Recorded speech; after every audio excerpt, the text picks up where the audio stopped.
Hello and welcome to Chat About number God knows what. Some time ago I did a quick chat about video about my timeline of motorcycles that I've owned in my lifetime.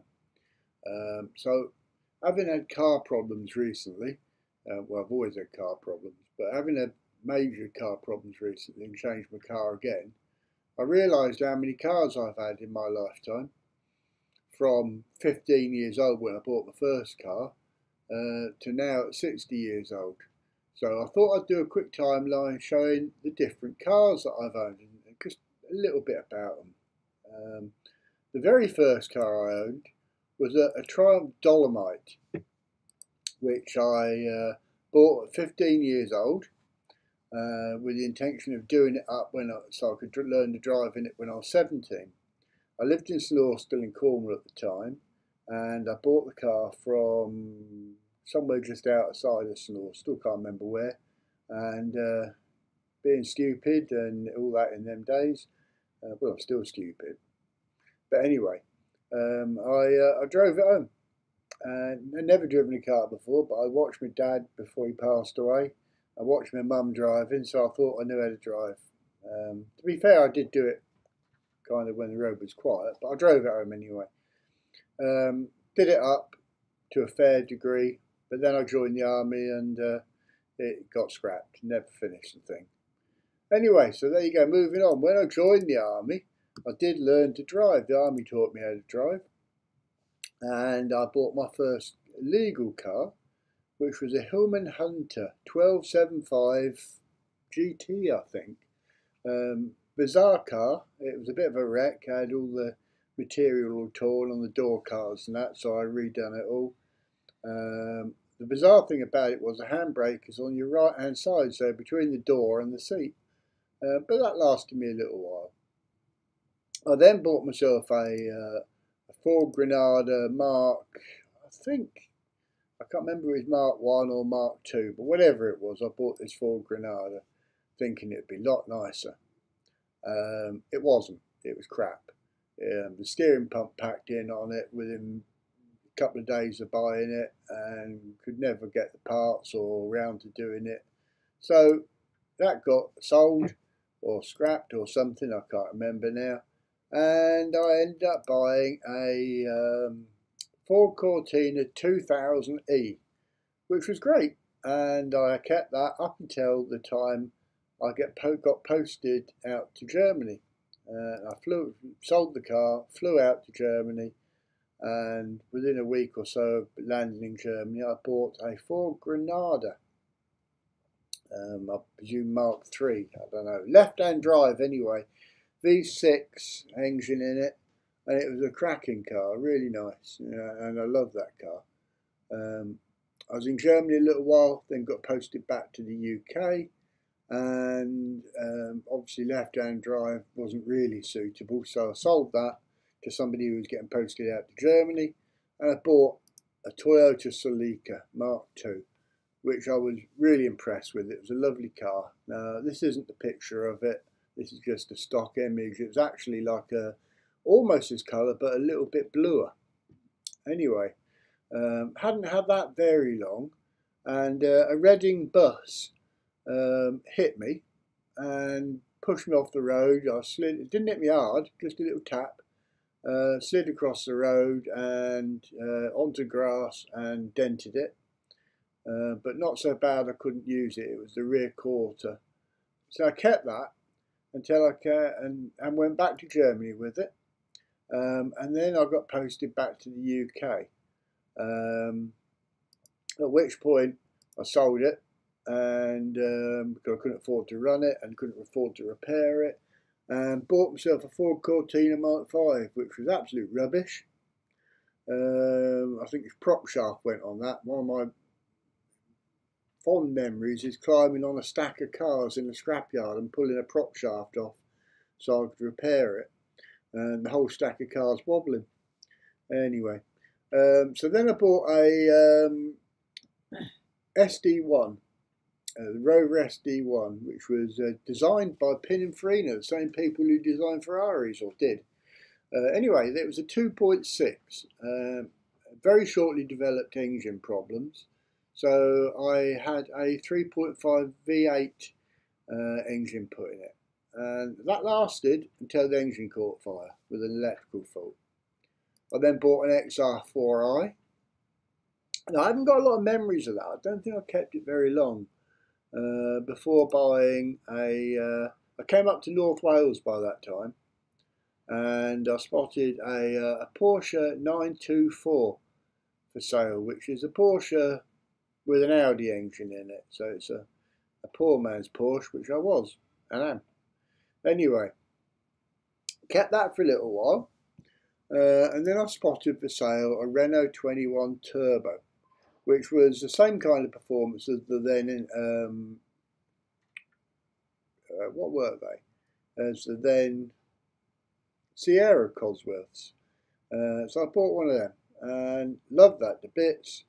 I can't remember why, but I got rid of it and upgraded to a 1 litre yellow Mini Metro, which I did actually kind of quite enjoy.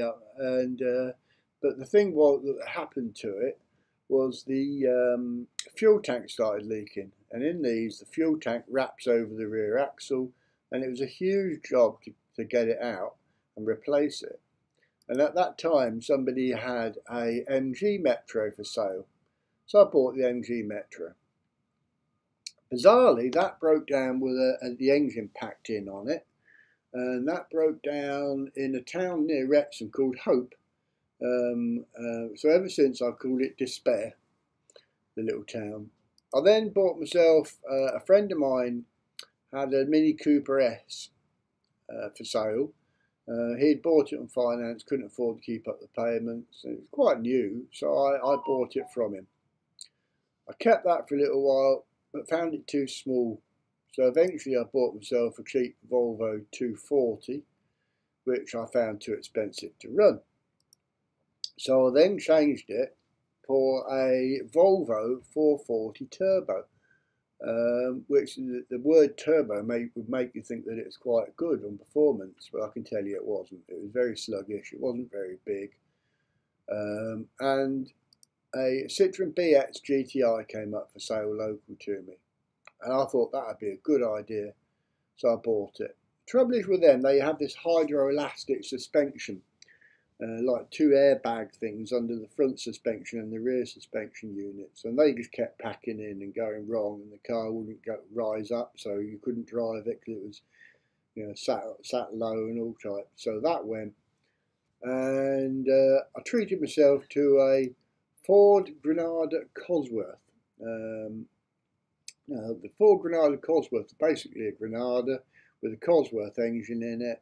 It wasn't turbocharged, so it wasn't particularly quick, but it was quicker than the standard Granada, and it had a Cosworth body kit on it. Somebody obviously didn't like the fact that I had a Cosworth, and in St Asaph, where I lived at the time in North Wales, someone knocked on my door about 2 o'clock in the morning or 3 o'clock in the morning and said, "Your car's on fire." And it was, and there's a picture of it, a picture of it being dragged onto the recovery trailer. Police came, didn't do much about it, but basically, well, they said there's no evidence, but basically somebody had smashed the back window, poured petrol in it, and set fire to it. Thank you very much. I went through a bit of a poor stage then. I couldn't afford another car really, so but I did manage to buy myself a little Nissan. I think this was called a Sunny. Sunny gives you the impression that it was happy and warm. It was cold and crap, and it didn't make me happy. So got rid of that when I could afford to, and bought myself a Ford Mondeo Gear X. That was quite nice. That drove really well, kept that for quite a long time until one of the injectors packed in on it.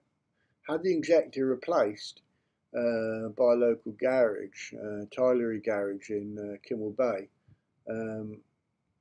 Anyway, whether they didn't do a very good job of it or what, I don't know, but it never drove the same again.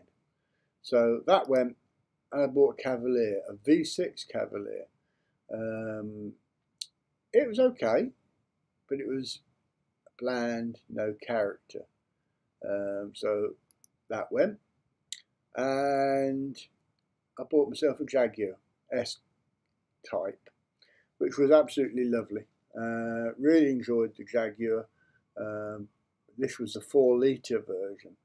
A fond memory of this photo. A very good friend of mine called Lloyd Saunders, who has now sadly passed away, was never liked his photo taken, and I tried conning a photo of him, and I managed to kind of get him in the car, and there, you can't see him really, but he's in the car. That's the only photo I ever got of him. Then I bought myself a Frontera, basically because the 4-litre Jaguar was beautiful, but 4-litre was just too, it cost a fortune to run. So I bought a Frontera, kept that for a fair while, and I enjoyed it. Apart from nothing, it was good. Really did enjoy the car, and back then I would have had another one quite happily. But I spotted this Alfa Romeo up for sale locally, and I'd always fancied an Alfa Romeo since somebody I knew in the army years before had had one, and I thoroughly enjoyed driving it, which I had the opportunity to do a few times. So I thought I'd buy this Alfa Romeo. It was a nice car. It had a semi-automatic gearbox with flappy paddle gear changes. The only trouble with it was it kept jumping out of gear all the time, and it was going to cost too much to put right. I then bought a little Clio 172 Sport, and by God, it was like a little go-kart. It was beautiful. It really, really handled well. The only one big problem I had with it was I had an annoying rattle in the glove box somewhere that I couldn't cure properly, so I ended up jamming bits of paper and all kinds in there to shut it up, which worked.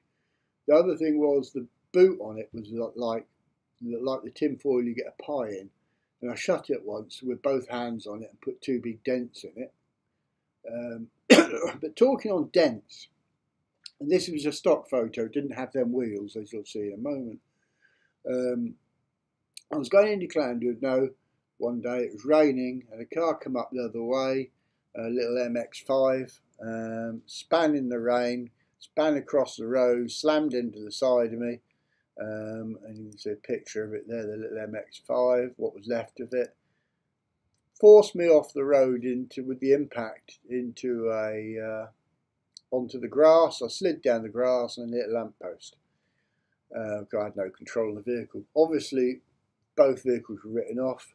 Turns out the lovely lady driving the MX-5 was wearing slippers, was drunk, and had been to the off licence to buy some more booze. Being rear-wheel drive, the back end started to snake, and instead of just letting her foot off the throttle, she planted it harder, resulting in it spinning and hitting me. Thank you. Then I bought temporarily a little Peugeot, I think it's 207 or something like that. It was horrible, and I won't even talk about it because it was that horrible. Then bought another Volvo, remembering the days that I'd had a few Volvos.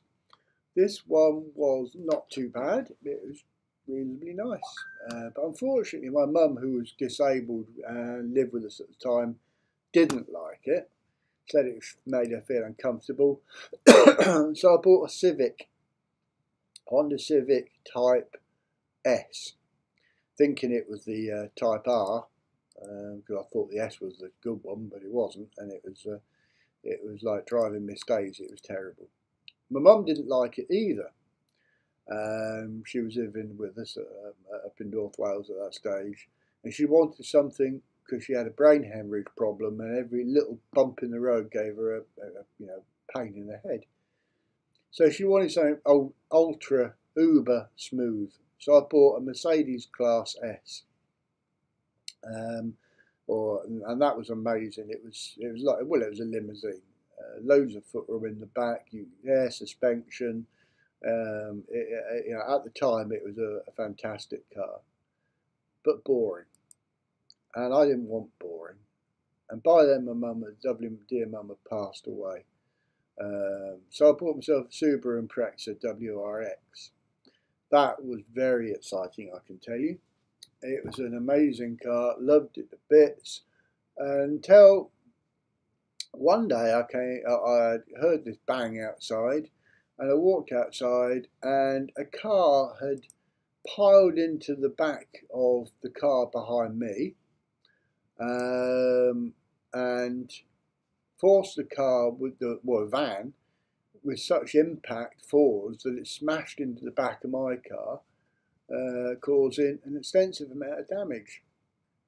And the turns out the car had been stolen in Liverpool, and when it had the accident, the guy got out and ran off.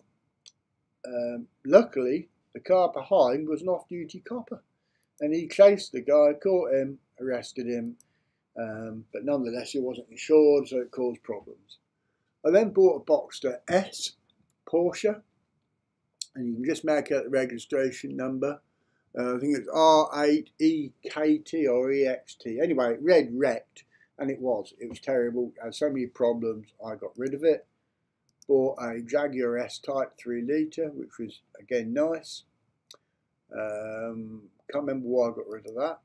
Then I had a Nissan Almera, which was so bland it was unreal. Then I had a Hyundai. I can't remember what model that is, but it's a four-wheel drive, but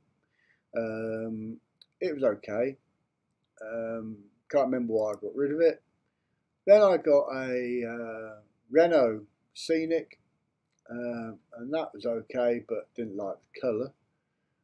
I then bought something I'd always wanted, was an MG-F. I think it's 1.8 version, and it was really nice, and I enjoyed that. With the roof down and all the rest of it. I rarely had an electric roof, which most of them don't. But unfortunately, some stupid girl reversed into me, put a massive dent into the bonnet or the wing, and refused to admit liability.